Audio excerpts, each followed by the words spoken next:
Today is Veterans Day, the day we honor those in our communities and our nation who have served in our armed forces.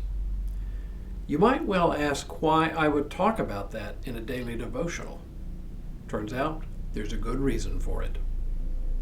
Hello, I'm Stuart Baskin, pastor of First Presbyterian Church of Tyler, Texas, and this is your daily devotional for Tuesday, November 11th, 2025. Let me say from the outset that Christians are not fans of warfare. But the truth be told, almost no one is.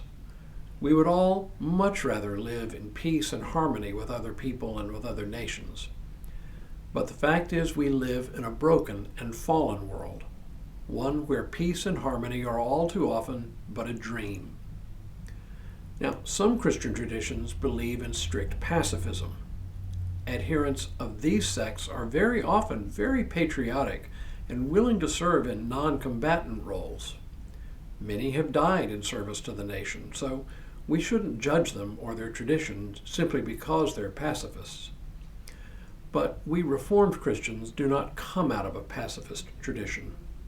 Our tradition has long recognized that conflict and even war are unavoidable components of our broken world, and that we cannot avoid participating in that world, even as we recognize its brokenness. We can even go so far as to say that armed conflict is a sign of sin's broad reach in the world. That is not to say that one sins in serving in the armed forces. Let me say that again, just so you hear it. We do not sin by serving in the armed forces. We see it as a necessary, if tragic, reality of the world in which we live. Which brings me back to Veterans Day. There is a day we remember those who have died in war. That's Memorial Day, of course. And if you look up a calendar of dates to commemorate the military, you'll find a dozen or more days for various celebrations. But Veterans Day, in my mind, stands out. It is observed on the day World War I ended, which we used to celebrate as Armistice Day, the day World War I ended at 11 a.m. on the 11th day of the 11th month. That is personally significant for me, as I suspect it is for you. During the last 6 weeks of the war, the Allied forces, including the American 1st and 2nd Armies, undertook a major offensive called the Meuse-Argonne Offensive, named for the Meuse River and the Argonne Forest.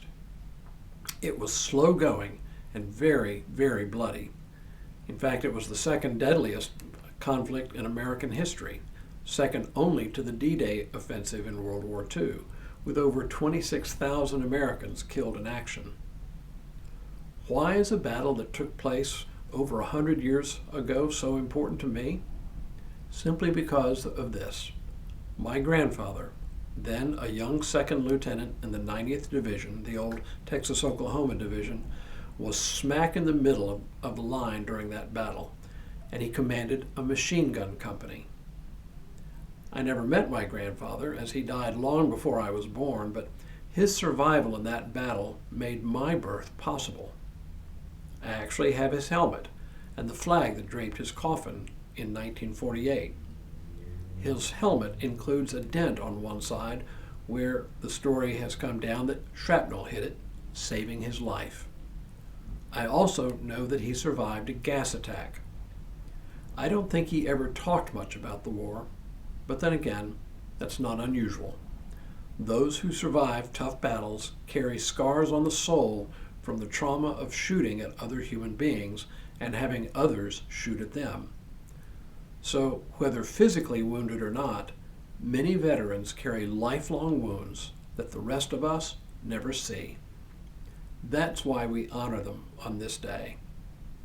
And for me, it's a day to remember that if my grandfather had not survived World War I would not be here today.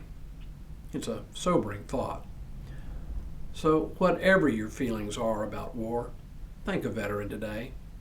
They are just ordinary people like the rest of us, but they carry the wounds the rest of us will never know.